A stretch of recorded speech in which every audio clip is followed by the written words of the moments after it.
बचपन से हम आदि ग्रंथ श्री गुरु ग्रंथ साहिब जी की वाणी को सुनते आ रहे हैं, लेकिन क्या हमने कभी उस आदि ग्रंथ की पहली पौड़ी को रुककर, बिल्कुल थमकर पूरे दिल से सुना है? आज का सत्संग कोई आम सत्संग नहीं है। ये सत्संग श्री गुरु ग्रंथ साहिब जी की पहली पौड़ी पर सत्संग है। वो दिव्य वाणी जिसे स्वयं दादा भवानी जी ने अपने अंतर की गहराइयों से अनुभव कर हम तक पहुंचाया है। ये शब्द, ये ज्ञान सिर्फ सुनने के लिए नहीं, जीने के लिए है। इसलिए हम आप सभी प्रेमियों से, साधकों से हृदय पूर्वक विनती करते हैं, इस अनमोल सत्संग को मिस न करें। ये वो क्षण है जब आत्मा अपने मूल की ओर लौटती है। चलिए मिलकर चलते हैं उस प्रथम पौड़ी की ओर, जहां से सब कुछ शुरू हुआ, जहां से आत्मा और परमात्मा का मिलन आरंभ हुआ। तो दादा भवानी जी का ये सत्संग बड़े ही प्रेम भाव से हमने आज श्रवण करना है। बड़ा ही खास सत्संग है। वाणी जपजी साहेब एको सतनाम कर्ता पुरख निर्भव निर्वैर अकाल मूरत अजूनी सैभव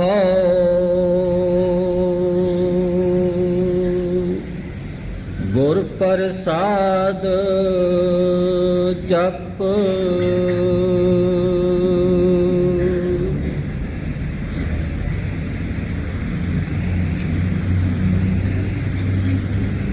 यह बानी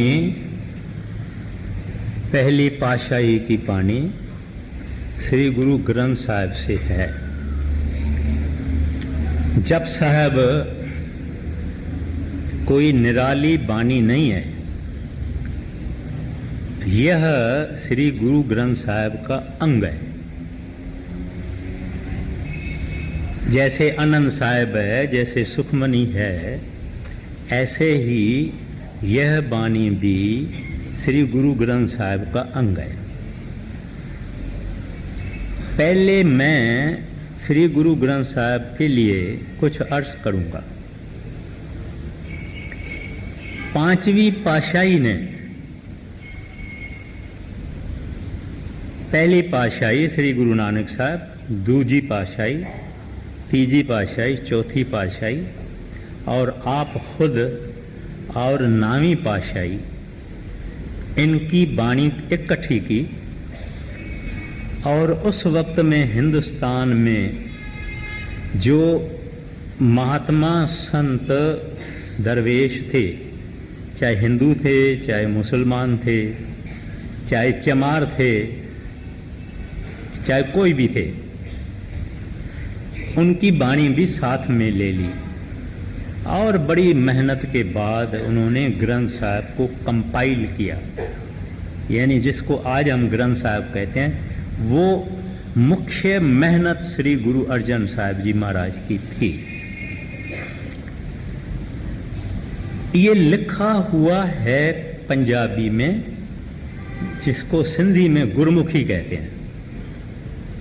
1430 इसमें सुफा है। जो भी कोई ग्रंथ साहिब छपाएगा या लेगा, उसका पेज टू पेज एक जैसा ही होगा। अगर 50 पेज पर बाणी कोई लफ्ज शुरू होता है, तो सब जितने ग्रंथ साहिब हैं उसमें 50 पेज पर ऐसे ही शुरू होगा। तो ये बाणी बहुत अनमोल बाणी है। जप जी के लिए गुरु अर्जन साहब जी महाराज ने इसको आगे क्यों डाला? गुरु नानक साहब जी ने अपने जीवन के आखिरी दिनों में जप साहब की बाणी फरमाई, लेकिन गुरु अर्जन साहब जी ने जब इनको पढ़ा तब उनको बहुत ऊंच और उत्तम समझा और इसको ग्रंथ साहब में पहले पहले रख दिया। उसको अलग करवाया जाता है, फिर उसको जप जी भी बोलते हैं, जप्पू जी भी बोलते हैं, जप साहब भी बोलते हैं, निशान साहब भी बोलते हैं, कई नमूने से इसको बोला जाता है। अब बात यह है कि गुरु नानक साहब की बाणी ज्यादा से ज्यादा गुरु अर्जन साहब की है और थोड़े से थोड़ी दूसरी पातशाही श्री गुरु अंगद साहब की बाणी है ग्रंथ साहब में।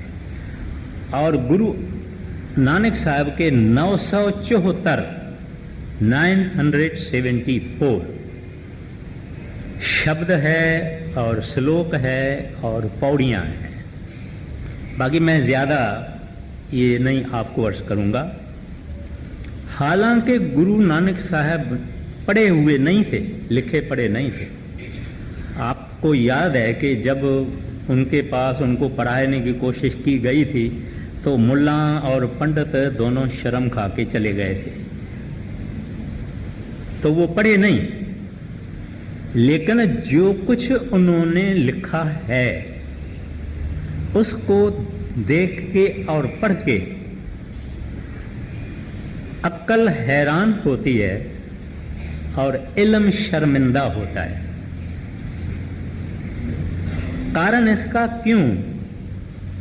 इस वास्ते के सतपुरुष ने, वाहगुरु अकाल पुरख ने, हरि ने, गोविंद ने ये बाणी गुरु नानक साहब के मुखारबंद से कहलाई है। आप फरमाते हैं, ज्यों बुलावे त्यों नानक दास बोले। माना यह है कि जैसे मुझे बुलाया जाता है कि ऐसे कहो, ऐसे ही मैं कहता हूं। अब ये नाम क्यों रखा गया है? जप जी इसके ऊपर नाम क्यों रखा गया है? ये जो जप लफ्ज है रूहानियत में, माना अध्यात्मक जितने भी ग्रंथ हैं इनमें ये जप लफ्ज बिल्कुल ही उत्तम में उत्तम महत्वपूर्वक लफ्ज है छोटा सा लफ्ज, मगर आदमी अगर इसको समझे और इसका रटन करे तो हरि रूप हो जाएगा।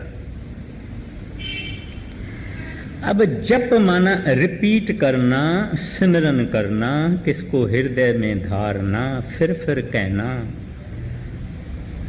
रिपीट करना, उच्चारण करना वगैरह। ये जो जप लफ्ज है, अगर कोई आदमी प्यार और प्रेम से कोई लफ्ज या कोई मंत्र उसका जप करे और अगर वो प्यार और प्रेम और श्रद्धा से जप करेगा तो आपने आप खो जाएगा।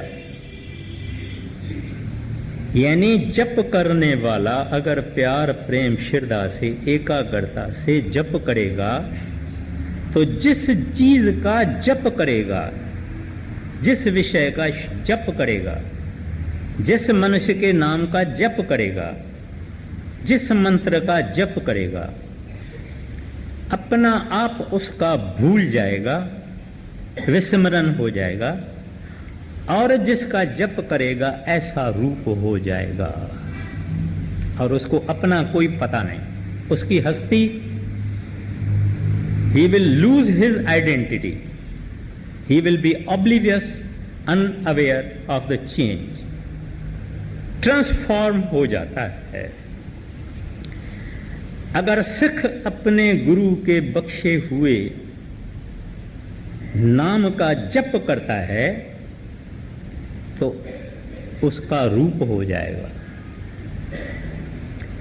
इस वास्ते ही इसको जप साहिब कहा जाता है।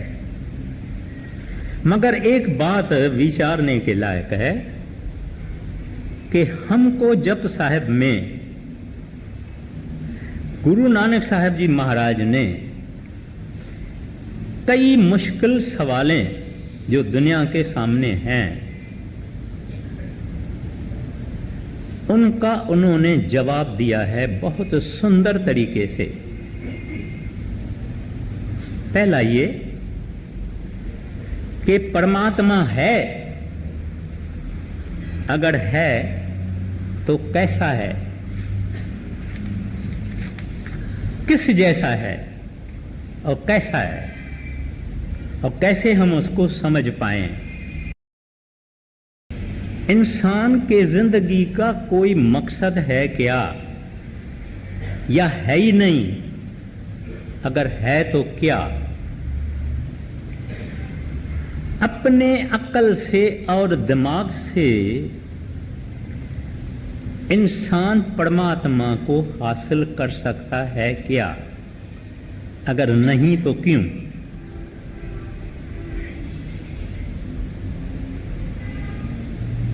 ये जो पृथ्वी है हमारी, सारी सृष्टि जो है, जो साइंस को मालूम है वो भी और जो नहीं मालूम है वो भी, यही सब कुछ है कि और भी कुछ है। और हमारे जैसे इंसान ये यहाँ ही इस अर्थ पर है, पृथ्वी पर है, या और जगहों में भी है। और अगर हैं तो कहां हैं? फिर आखिर में परमात्मा ने ये सारी सब सृष्टि जो किताबों में है और नहीं है कैसे बनाई और कैसे चला रहे हैं। कितने खंड हैं, कितने ब्रह्मांड हैं, किस किस में कौन कौन रहता है, और हम उन खंडों ब्रह्मांडों में जा सकते हैं क्या? ये सब जवाब गुरु नानक साहब जी महाराज ने जपजी साहब में दिए हैं। जपजी साहब एक अनमोल पुस्तक है जिनको पंजाब के रहने वाले और सिंध के रहने वाले सुबह को सवेर उठ के प्यार से और प्रेम से पढ़ते हैं और जप करते हैं।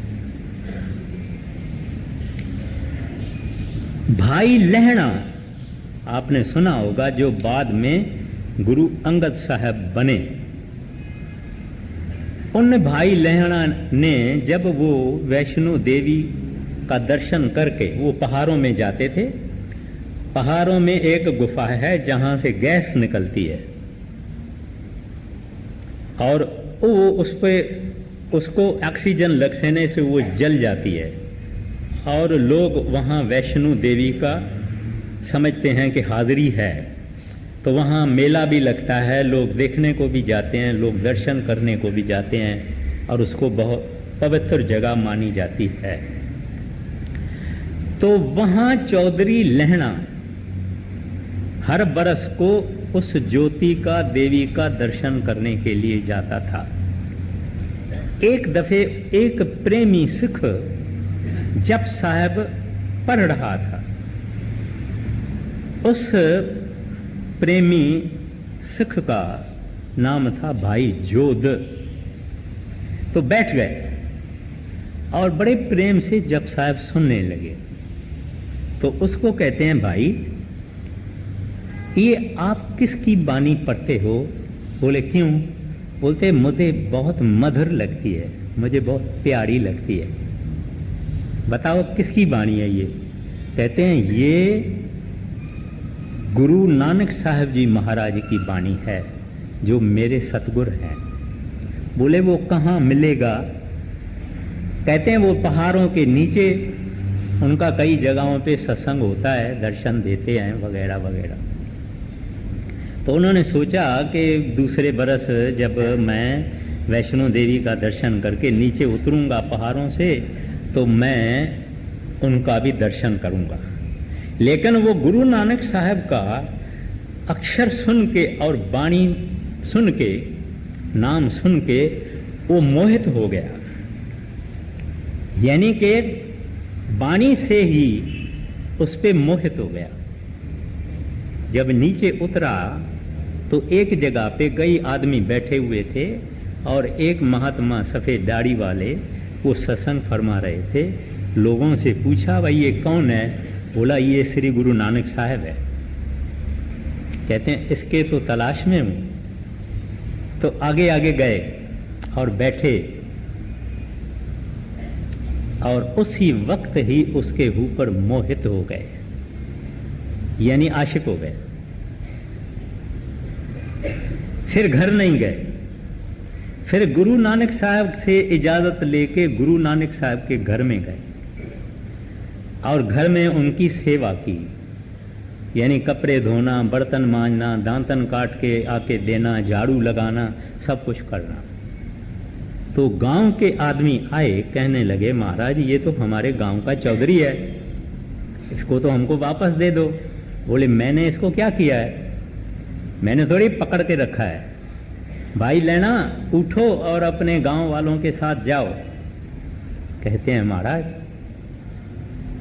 आपके चरण में ही मेरा थांव है, मेरे लिए और कोई थांव नहीं है। लहना यहां रहेगा।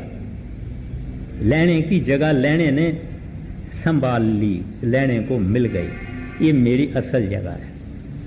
और आप सब जानते हैं कि बाद में इतनी भक्ति इन्होंने गुरु नानक साहब की, इश्क इतना किया कि गुरु नानक साहब ने इसकी सच्चाई देख के, इसकी रूहानी मेहनत देख के और जो पद इन्होंने हासिल किया वो देख के उन्होंने अपने पुत्रों को गद्दी नहीं दी, लेकिन भाई लेने को गद्दी थी। और शुरू में ही जब पूछा था तुम्हारा नाम क्या है, उन्होंने कहा भाई लेना। कहते हैं तुमने लेना और हमने देना। आखिर में नारियल और पताशे रख के सिर झुका के उनको नमस्कार किया। बोले भाई लेना, अब तुमको ये गद्दी चलानी है। ये जप साहब की बाणी सुन के, तो ये जो जप साहब की बाणी है ये एक कमाल की बाणी है।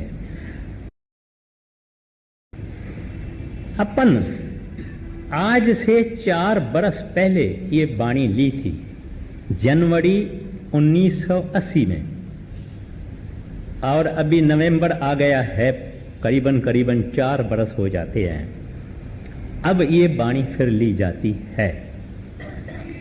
तो अब जप पर हम आते हैं, क्योंकि हमारा जो संत मत है या गुरु नानक साहब का जो गुरु मत है या वाहगुरु मत है या सिख मत है, वो सब एक प्रैक्टिकल अप्लाइड मत है। यानी इस मत में कुछ लिखना, पढ़ना, याद करना, याद करवाना, सुनाना, सुनना नहीं है, माना इसकी जगह नहीं है। इस मत में जो कुछ संत कहते हैं वो करना, ये मत है।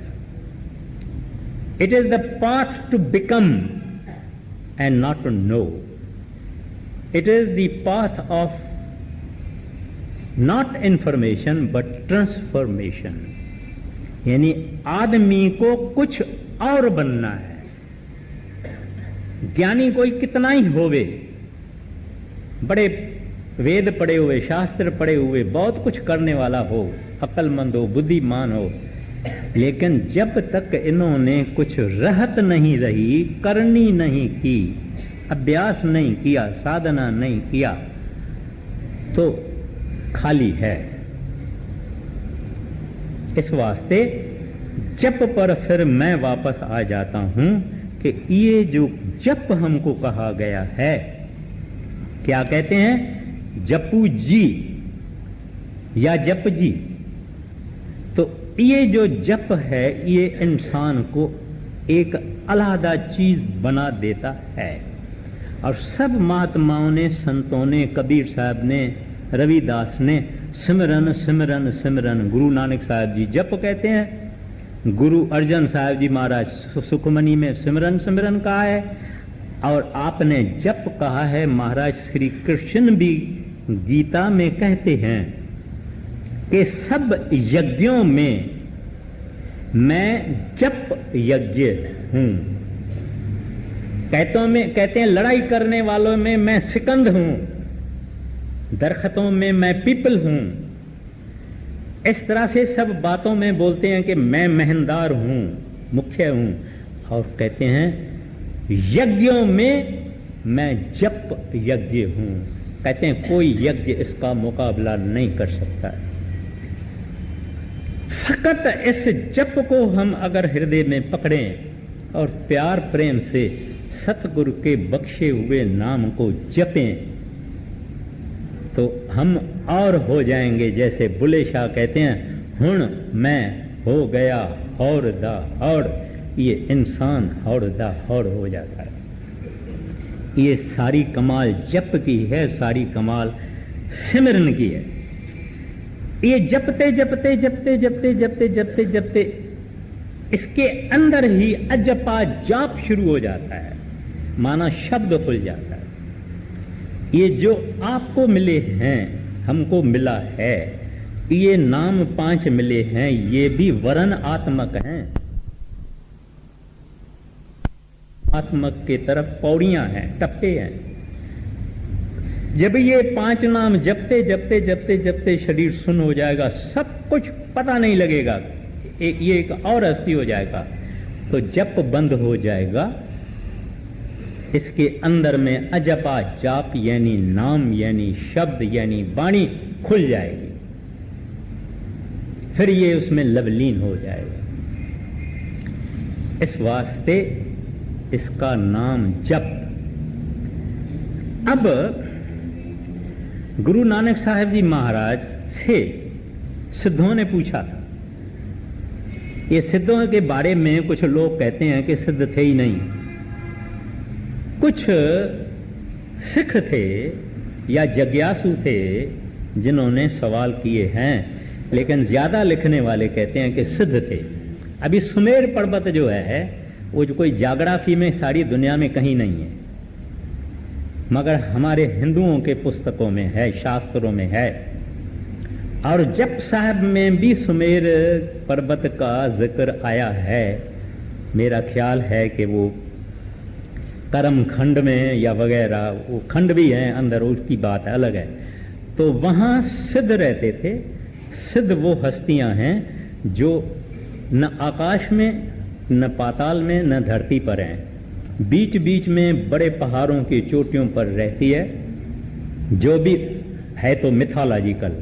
वहां गुरु नानक साहब और भाई मर्दाना जाके पहुंचे तो सिद्धों ने कहा, महाराज हमारे पास तो योग बल है, हम योग बल से यहां पहुंचते हैं और जाते हैं, उड़ जाते हैं, आप पांव से यहां कैसे पहुंचे? बोले कि हमारा वाहगुरु अकाल पुरख हमको इधर लेके आया। तो उन्होंने पूछा, ये वाहगुरु अकाल पुरख कौन होता है? हमने तो नहीं सुना है। बोले कि वही परमात्मा है, वही हरि है, वही गोविंद है, वही सबका साहिब है, वही सारे सब कुछ उसका मालिक है। बोले अच्छा, फिर वो है कैसा? कैसा है वो आप हमको जिक्र तो बताओ। आप जिसको कहते हैं कि सबका मालिक है, वो बताओ तो है कैसा? तो वहां आ जाती है जप साहब। अब जैसे इन्होंने पढ़ा, कहते हैं एको, आप जो ऊपर देखते हैं ना एको ओंकार, वो है एको। सत्संगी तो जानते हैं कि जो ओम है वो दूसरी मंजिल है, जो सतनाम है वो पांचवी मंजिल है। तो गुरु नानक साहब की दूसरी मंजिल नहीं, गुरु नानक साहब की तो पांचवी मंजिल है। तो ये जो लफ्ज है वो एको, फिर सतनाम, कर्ता पुरख, निर्भव, निर्वैर, अकाल मूरत, अजूनी, स्वयंभव, गुर प्रसाद, जप। अब वो एको, जब उन्होंने एको कहा, उस जमाने में, गुरु नानक साहब के जमाने में, 16वीं सदी में बहुत ही पंजाब में योगी, जोगी, जादू मंत्र वाले, तंत्र वाले बहुत कुछ थे। लोगों को डराते थे, पैसे ले लेते थे, पूजाएं पष्टाएं करवाते थे और हवन यज्ञ वगैरह करवाते थे, बहुत कुछ करवाते थे। वो अंधेरे का जमाना था। तो कई लोग कई देवी देवताओं की पूजा करते थे। बस पत्थर उठाया, सिंदूर लगाया, 2 आंखें लगा दी, देवता कर दिया, बैठ गए। ऐसा बहुत कुछ था। तो गुरु नानक साहब ने एक बात स्पष्ट कर दी, साफ कर दी कि हमारा फकत एक है, प्रभु एक है, वाहगुरु एक है, अकाल पुरख एक है, गोविंद एक है, परमेश्वर एक है, एक ही है, दूजा नहीं, फकत वो एक है। हमको तो वो सेठ चाहिए, उसके जो नीचे हैं उनसे हमारा कोई ताल्लुक है नहीं।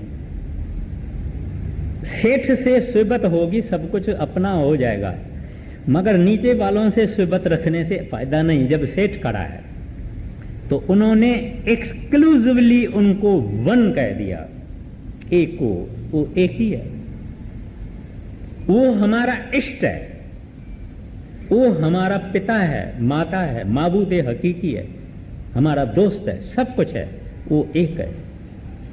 दूसरे को जानते नहीं, ना गुरु मत वाले ना संत मत वाले, बात एक ही है। दूसरे को नहीं जानते, भाई हमारा तो एक है। उसका नाम क्या है? सत्य। कहते हैं वो आज है, इससे पहले भी था, इसके बाद भी होगा। सत्य का माना ये नहीं है कि सच बोलना या सच सुनाना। सत्य माना द ट्रुथ, हक जिसको मुसलमान कहते हैं, जो अजर है, अमर है, अटर है, एवर लास्टिंग है, लाफना है, वो सत्य है। जब भी आगे दुनिया नहीं थी तो भी था, प्रलय होगी तभी होगा, प्रलय के बाद भी होगा, प्रलय से पहले भी होगा, हर वक्त होगा, है और रहेगा और था। इसका नाम सत्य। हमारी दुनिया में हम जो देखते हैं, हम जो कान से सुनते हैं, हम जो पढ़ते हैं, इसमें सत्य कुछ नहीं है, सब झूठ है, तब्दील में आता है।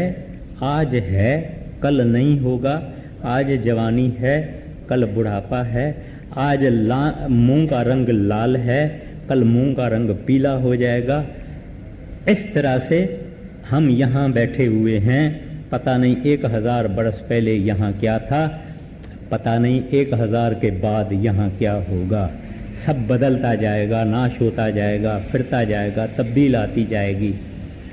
अपने ही आप को हम देखते हैं, कोई टाइम था बाल काले थे, फिर सफेद हो गए, फिर आंखों में चश्मा लगाना पड़ा, फिर ये करना पड़ा, फिर वो करना पड़ा। तब्दीली आती रहती है, आती रहती है, आती रहती है। तो जो तब्दील में है वो सत्य नहीं, जो एक रूप है, एक राज है, एक रस है, वो सत्य है। वो परमात्मा हरि वाहगुरु अकाल पुरख रब है, उसको कोई नाम दे दो। कहते हैं वो जो एको है उसका नाम सत्य है। और कहते हैं कर्ता, जो कुछ बनाया है, सृष्टि बनाई है, ये उन्होंने बनाई है, दूसरों ने नहीं बनाई। वो जो दूसरे हैं उनको भी इन्होंने बनाया। जितने देवी देवताएं वगैरह हैं उनको भी उसने बनाया, गोविंद ने बनाया, परमेश्वर ने बनाया, वागरू ने बनाया। कहते हैं वो इस वास्ते करता है, करने वाला है। फिर कहते हैं पुरुष, यानी वो स्त्री नहीं है, वो ही एक पुरुष है। बाकी सारी दुनिया जो है इसमें जितनी रूहें हैं ये स्त्रियां हैं। वो एक हमारा पति है। फिर कहते हैं नर भाव, कहते हैं किसी से डरता नहीं, किसी से नहीं डरता, बाकी सब डरते हैं। फिर कहते हैं निर्वैर, कहते हैं किसी से वैर नहीं रखता। जो चोर है, जो खूनी है, जो अत्याचारी है, उनको भी खाना मिलता है, उनको भी पानी देता है, उसको भी सब कुछ देता है। ये नहीं कि उससे वैर रखता है, उसको नहीं देता, नहीं। हजरत मूसा का जिक्र है कि हजरत मूसा को मालिक ने कुछ दिनों के लिए ताकत दे दी। हजरत मूसा ने, एक आदमी था बड़ा पापी पतत गुनहगार था, उसकी रोटी छीन ली, उसका सब कुछ छीन लिया, उसको बंद कर दिया, उसका पानी बंद कर दिया, सब बंद कर दिया। और आके मालिक को बताया कि मैंने उस फलाने पापी को ऐसा किया है। तो उनको बोले हजरत मैंने तुमको ऐसा थोड़े ही कहा था कि किसी को पानी नहीं देना, खाना नहीं देना, रोटी छीन लेना। नहीं नहीं नहीं नहीं, बड़ा गुनाह किया है तुमने, जाओ उसको सब कुछ दो। वो भी मेरा है, वो भी मेरा ही है। इस वास्ते उसका किसी से वैर नहीं है, बिल्कुल नहीं। आप संतों को, जो संत जो उसके दास कहलाते हैं, है तो राम रूप हरि रूप, उनको भी आप गालियां दो, कुछ नहीं कहेंगे। जो कुछ करना है करो, वो अपना धीरज नहीं छोड़ते, क्योंकि उनके अंदर नाम है, उनके अंदर शब्द है। उनकी निंदा करो, कुछ नहीं कहेंगे। तो इस वास्ते ही, क्योंकि वो भी निर्वैर है। बड़े महाराज जी फरमाया करते थे, अगर सच्चा संत होवे, आप छुड़ा लेके उसकी गर्दन पे रखो, आपको श्राप नहीं देगा, नहीं देगा, बिल्कुल नहीं। क्योंकि वे वैर रखते नहीं, वो सब एक के अंदर मालिक का नूर देखते हैं, मालिक का रूप देखते हैं कि इसके अंदर। नहीं तो हमारे जैसे पापियों को नाम मिलेगा, बिल्कुल नहीं। कोई नहीं समझे कि हमारे दान हैं, पुण्य हैं, इस वास्ते नाम मिला है, इस वास्ते नाम मिला है। ये ऐसी कोई बात नहीं, ये तो उनकी रहमत है, उनकी कृपा है, जिसके कारण मिला है। अगर हमारे अवगुण देखे तो एक भी लायक नहीं निकलेगा। लायक अगर है तो वो आप एक है, बाकी कोई लायक नहीं है। कोई मन में ये अहंकार लागे ही नहीं। फिर कहते हैं अकाल। हम जब कहते हैं ये 65 बरस का है, ये 30 बरस का है, ये 40 बरस का है, ये 20 बरस का है, जब 20 बरस का है तो हम कहते हैं ये जवान है। 50-60 बरस तक तो बेचारा चल जाएगा, मगर जब हम बोलते हैं ये 70 बरस का है तो हम बोलेंगे ये 5-10 बरस और चलेगा और क्या करेगा। तो माना हम वक्त के अंदर हैं, वो वक्त से बियॉन्ड है। माना वक्त उसको कुछ नहीं करता। द्वापर, त्रेता, कलयुग, सतयुग, ऐसे हजारों लाखों चौकड़ी युग बन गए, हो गए, फिर आएंगे। प्रलय होगी, महाप्रलय होगी, सब कुछ को खत्म होगा, लेकिन वो रहेगा। इस वास्ते अकाल है। अकाल यानी बियॉन्ड टाइम। उसको आप नहीं कह सकते हैं कि आप 1,00,000 बरस के हो, 100 बरस के हो, 50 बरस के हो, बिल्कुल नहीं। इस वास्ते अकाल माना beyond time and beyond space. अब अपने को अगर कोई कहता है सत श्री अकाल, बड़ा सुंदर सैल्यूटेशन है। सत्य माना जो सदा होवे, अकाल माना जो सदा होवे, इसकी माना परमात्मा हरि गोविंद। हम उसको सत श्री अकाल ही कहें तो क्या है? लफ्जों में फांसना ज्ञानी का काम नहीं, अक्षरों में फांसना बुद्धिमान का काम नहीं। जो राधा स्वामी का मतलब है वही अकाल पुरख का मतलब है।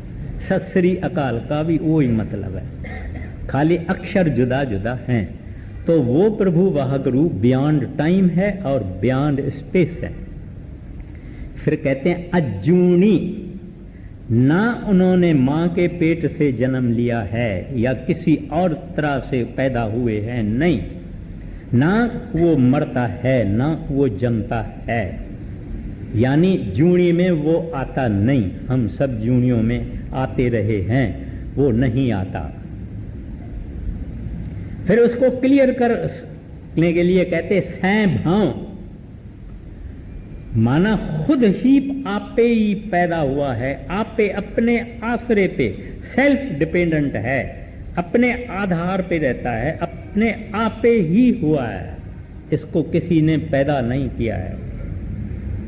देखिए कितने सुंदर वचनों में गुरु नानक साहब जी महाराज, जिनके लिए कहा जाता है कि वो अनपढ़ थे, थोड़े लफ्जों में उन्होंने परमात्मा का जिक्र करके रखा जिसमें से एक ऐब कोई निकाल ही नहीं सकता। स्वयं भाव कहते हैं खुद पैदा हुआ, अपने पांव पे खड़ा है, सेल्फ डिपेंडेंट है। फिर सिद्धों ने पूछा महाराज ये तो आपने बहुत ही विचित्र नमूने से उसका सारा जिक्र कर दिया अपने अकाल पुरख का, लेकिन उससे मिलना होवे तो, उसको देखना होवे तो, उसे मुलाकात करनी होवे तो? बोले हां हो सकती है, मिल सकते हैं। कैसे? गुरु प्रसाद कहते हैं अगर आपको कोई कामल गुरु मिल जावे, गुरु माना रोशनी दिखाने वाला, अंधेरे में रोशनी दिखाने वाला है संस्कृत में गुरु। मगर असल में गुरु क्या है? परमात्मा से जब एक धारा शब्द की प्रकट हुई, जिसने सारी रचना की, वो धारा गुरु है। कोई आदमी भली राधा स्वामी नहीं होवे, लेकिन परमात्मा का भक्त होवे, परमात्मा को प्यार करता होवे और जपता होवे, अंदर जाएगा तो वो धारा में जो गुरु है इनको दिखाई देगा, जो वक्त का गुरु होगा। अमृतसर में एक सरदार साहब थे, महाराज जी से नाम नहीं लिया था, उसका पुत्र उसने नाम लिया था, बड़ा पुत्र था, उसने नाम लिया था, खुद ने नहीं लिया। और अपने पुत्र को कहता था, अरे तूने अपना सतगुरु छोड़ के एक बंदे को, एक इंसान को तुमने सतगुरु किया है, शर्म आनी चाहिए तुमको। तो वो बेचारा कुछ कहता नहीं था, क्योंकि वो बुजुर्ग था, पिता था, उस वास्ते कुछ कहता नहीं था। अब वो जो था सरदार साहब, वो भी बड़ा प्रेमी था, वो भी एक जाप करता था। याद रखना, जप को जिसने पकड़ा उसका काम हो गया, जिसने जप से शौक रखा उसका काम हो गया। इस वास्ते जप जप जप जप जप, इसको भूलना नहीं। तो ये जो सरदार साहब था ये जप करता था, मगर किसका जप करता था? सतनाम वागुरु, सतनाम वागुरु, सतनाम वागुरु, सतनाम वागुरु, सतनाम वागुरु, सतनाम वागुरु का जप करता था। और एक दिन इसका सिमटाव हो गया। सिमटाव माना शरीर सुन्न हो गया, गोडे वोडे सुन्न हो गए, सब कुछ सुन्न हो गया, रूह बाहर निकल गई। जब देखा तो वहां बड़े महाराज जी सोटी लेके और वाच पहनी हुई है, सफेद पगड़ी है, सफेद दाढ़ा है, खड़े। कहता है ये तो जसवंत का गुरु है, माना उसके लड़के का। बोले ये तो जसवंत का गुरु है। और एक दफा उसने देखा था, एक दफा। बोलता है अभी तो गुरु सच्चा यही है, क्योंकि अगर कोई दूसरा होता तो वो भी आ जाता था।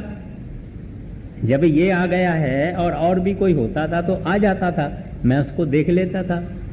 अभी तो यही है गुरु सच्चा। अब मुझे पता लग गया। जब भजन से उठा, जसवंत को बुलाए, कहते हैं जसवंत डेढ़े चलना है। कहते हैं क्यों पिताजी आप हंसी करते हैं, मखौल क्यों करते हैं? कहते हैं मखौल नहीं करता। कहते हैं एक अनोखी चीज पाई है मैंने। कहते हैं पिताजी दसो ना। कहते हैं अभी नहीं, मुझे डेरे ले चलो। डेरे ले गए, पुत्र भी बाप भी महाराज जी के पास गए। ये महाराज जी के चरणों में गिर पड़े सरदार साहब और कहते हैं मुझे माफ करना। कहते क्या, क्यों क्यों आपको माफ करूं? कहते हैं मैंने खूब आपकी निंदा की है। कहते हैं ठीक है, मुझे तो कुछ नहीं हुआ है, तुम्हारी निंदा करने से मुझे तो कुछ नहीं हुआ है, तू आ गया ना, बस इतना ही काफी है। फिर सारी बात बता दी कि हजूर ऐसे ऐसे मैंने अंदर आपको देखा वगैरह वगैरह। तो अपना मतलब उस बात से है कि ये जप, हालांकि उसने पूरे गुरु से नाम नहीं दिया, और ये इंसान यहां तक तो बगैर गुरु के आ सकता है, अगर अंदर गया तो नहीं जा सकता है। माना ये अभी भी नीचे की मंजिल है, अंदर इसकी संभाल नहीं होगी, कोई मिलेगा नहीं, दरवाजे पे ही ये रोका जाएगा, उस सरहद पर ही रोका जाएगा। इतना तो सिमटा पत्थर पत्थर पत्थर पत्थर पत्थर पत्थर करने से भी हो जाता है। तो ये है गुर प्रसाद। अभी प्रसाद क्या चीज है? कहते हैं पहले तो ऐसा गुरु मिले, ऐसा गुरु, पूर्ण गुरु जो उस शब्द धारा में से आया होवे, हुक्म लेके आया होवे। कहे कबीर हम धुर के भेदी, लाए हुक्म हजूरी। कहते हैं हम तो धुर के भेदी है, हजूरी यानी सतपुरुष का, हजूर का हम हुक्म लाए हैं तुमको इस दुनिया से ले जाने के लिए। ऐसा गुरु मिले, गुरु नानक साहब जैसा, कबीर साहब जैसा, सच्चे सच्चे महात्मा। दुनिया में ऐसा कभी नहीं होता है कि संत है ही नहीं, जरूर होते हैं, एक तो जरूर होता है, नहीं तो 4-5 कितने भी हो सकते हैं। तो वाणी इस वास्ते कहती है, रामायण कहता है संत न होते जगत में, जल मरता संसार। तो ऐसा गुरु मिल जावे, कहते हैं वो तुमको एक प्रसाद देगा। कौन सा? बताशे का, मिश्री का? नहीं नहीं, कोई नारियल, कोई सेब, ना ना, बिल्कुल ना। जो मुक्त है वो प्रसाद भी ऐसा देगा कि लेने वाला मुक्त हो जाए। जो जंजीरों से बांधा हुआ नहीं है वो चाहता है कि दूसरे भी जंजीरों से नहीं बांधे जाए। जो खुद आजाद है वो दूसरों को भी आजाद करना चाहता है। और ऐसी हस्ती संत सतगुरु होते हैं, वो ऐसा प्रसाद देते हैं कि इंसान हमेशा के लिए मुक्त हो जाए, जन्म मरण के चक्कर से, जंजीरों से वो मुक्त हो जाए। ऐसा वो प्रसाद देते हैं। अभी प्रसाद की क्या माना? बख्शिश, दया, वो मेहर, दृष्टि कर्म की, कर्म यानी ग्रेस, एक ग्लांस ऑफ ग्रेस। नानक नदरी नदर निहाल, कहते हैं वो उनका प्रसाद होता है। मिश्री और लड्डू और ये प्रसाद नहीं होता है, ये उनका प्रसाद है। कहते हैं ये मेरे सामने आया है, अभी तक ये कैदी रहेगा काल का। देखिए जब वो शिकारी शिकार करने को जाता है ना, छोटा छोटा शिकार करके खुश नहीं होता है, बड़ा शिकार करके शेर का, चीते का खुश होता है। ऐसे ये जो संत जन हैं ये हमारे जैसे महापापी गुनहगारों को शिकार करते हैं और शिकार करके ही वो प्रसाद दे देते हैं। कहते हैं जाओ मुक्त है, मुक्ता सेवे मुक्ता होवे, वो मुक्त का करने वाला प्रसाद दे देते हैं। अब कहते हैं कि ऐसा गुरु जो तुमको देवे, तरीका देवे, टेक्निक देवे, साधन देवे, विधि बतावे, उस विधि को तू क्या कर, जप। दिन रात दिन रात दिन रात दिन रात दिन रात। हमारे पास भी ऐसे प्रेमी हैं, ऐसे प्रेमी हैं जो कि खूब जपते हैं, खूब सिमरन करते हैं, ऐसे प्रेमी हैं, मगर आपको वो नहीं बताएंगे। जितना जितना ये जप करेगा, सिमरन करेगा, इतना इतना ये खामोश रहता है। इसको मालूम है दुनिया को बताने से कुछ नहीं होगा, घाटा होगा, नुकसान होगा, फायदा नहीं होगा। क्या करेगी दुनिया? हाँ, तुम्हारा तो सारा दिन चलता है, रात भी चलता है, दिल भी चलता है, आपे ही चलता है। अरे भाई, तुमने तो बहुत कुछ कर्म किए होंगे अच्छे। ऐसे आदमी सत्यानाश कर देते हैं। कोई अंदर की बात किसी को बताना नहीं चाहिए, अपने पास रखना चाहिए। जितनी रखेंगे इतनी बख्शिश ज्यादा मिलेगी। जितनी वो वर्दीनेस देखेगा सतपुरुष प्रभु वागड़ू, जितनी वर्दीनेस देखेंगे, लायकी देखेंगे, इतना इतना वो हमको ज्यादा देंगे। इस वास्ते जप से दोस्ती, सिमरन से दोस्ती। और थोड़ा 10 मिनट है ना, खाने में खाना टेबल पर लगाएंगे ना, अभी 10 मिनट है ना, बोलते हैं ना चावल पूरा नहीं पका है, चलो 10 मिनट भजन सिमरन करो। चलो सैर करते हैं ना, करो सिमरन करो। अरे भाई, सीढ़ी चढ़ रहे हो, उसमें क्या काम करना है? सीढ़ी चढ़ते चढ़ते सिमरन करो। रोटी खाते हो, बकवास मत करो, चबाते चबाते चबाते सिमरन करो। मतलब ये आदत आहिस्ता आहिस्ता आहिस्ता हो जाएगी। हमारा शौक और उनकी दया, एक दिन ऐसा आएगा कि सिमरन आपे ही चल पड़ता है। अब टाइम हो गया। एक बात खास कहनी है, वो ये है, इस मूल मंत्र का एक कड़ी और है। आद सच जुगाद सच है भी सच, नानक होसी भी सच। हमको इस सारी दुनिया में ऐसी कोई नजर में चीज आती है जो चीज नाशवान न हो। आदमी मर जाते हैं, जानवर मर जाते हैं, ढोर मर जाते हैं, पंछी मर जाते हैं, लोहा रखे रखे जंग खा जाता है, कपड़ा रखे रखे खत्म हो जाता है, दरवाजे ये जितने मकान है आप छोड़ दे और रिपेयर नहीं करो, आहिस्ता आहिस्ता आहिस्ता टूट फूट के सब खत्म हो जाता है। यहां तक के सोने को भी एक किस्म की जंग लगती है। आप छोड़ दे, 100 बरस का सोना होवे जमीन पे पड़ा होवे, उसको भी अपने नमूने की खास केमिकल जंग लग जाती है। तो कोई चीज इस दुनिया के अंदर सच नहीं है, एक ही चीज है वो। गुरु नानक साहब जी महाराज कहते हैं, मेरे नजर में वो चीज आई है, वो चीज है वाह गुरु अकाल पुरख, जो आद सच है, जुगाद सच है भी सच है, बाकी सब नाश होता है और फना होता है। तो वहां सिद्ध पूछते हैं गुरु नानक साहब से, महाराज फिर वो जो आप वाह गुरु अकाल पुरख बोलते हैं, जो आद सच जुगाद सच है भी सच हो भी सी सच है, वो कैसे मिलेगा?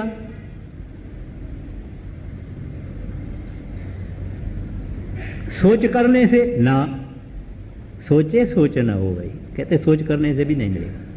मगर ये पौड़ी 2 है, मैंने फकत 2 लफ्ज किया है। अपना महात्म हो गया, मूल मंत्र हो गया।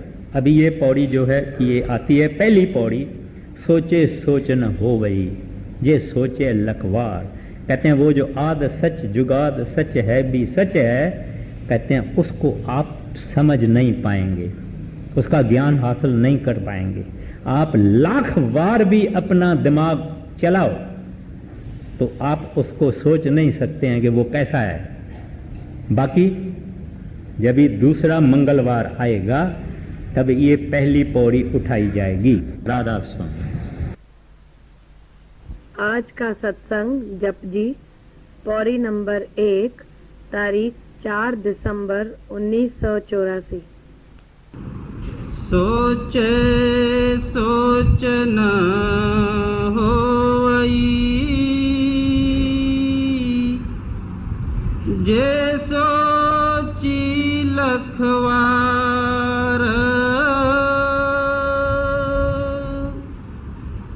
चुप चुप न होई,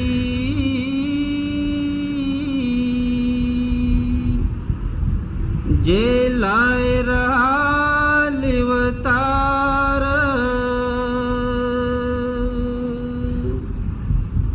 राधा स्वामी।